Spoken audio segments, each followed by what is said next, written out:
新闻一开始，赶紧来关心这风台的消息。讲到这中度风台天土渐渐挨近台湾，气象署要发布海上、陆上风台警报。照目前推测的景象来看呢，这绿岛、兰屿、台东和恒春半岛会受到冲击，请民众就要注意大风雨。那这台东市公所有准备6000个沙袋啊，予民众来领。花莲李溪潭的业者下晡也甲这天鹅船顶船只得利咯。民众排队写资料领沙包防风台，天土风台一步一步挖近。台东市公所准备6000个沙包予民众领。真侪民众怨叹讲，风台一直来实在真热，领沙包领到足烦的。台风一直来很烦哦。对啊，会烦啊，会怕啊。对，一直来。我住海线，所以我是海景第一排摇滚区，我要多做准备。日头早，台东富港渔港的海泳真平静，真侪渔民趁日时好天赶紧回港，甲渔船把锁固定。同款无用防风台的，阁有花莲出名的景点李溪潭的业者，下晡无用只向天鹅船顶船只撤离作业，将把只船用快艇陆续拖到海边的避风港内底停好势，用锁固定。我就把快艇弄进来了。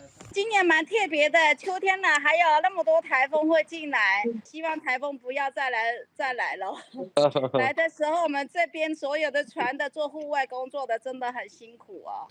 气象署已经针对天土风台发布海上、陆上风台警报。按照目前的路线来看，绿岛、红头树、台东甲恒春半岛是伫第一线，请民众一定要注意风台挖近的时会大风雨。目前官方路径还是认为台风会从先通过台湾的南端，然后再从台湾的东部海面北上的路径来看，最大降雨呢还是会出现在东南部跟恒春半岛。未来一直到17号，恒春半岛这边总雨量大概会来到400到600毫米左右。台东县的部分的话，在山区也会有300到500毫米的累积雨量。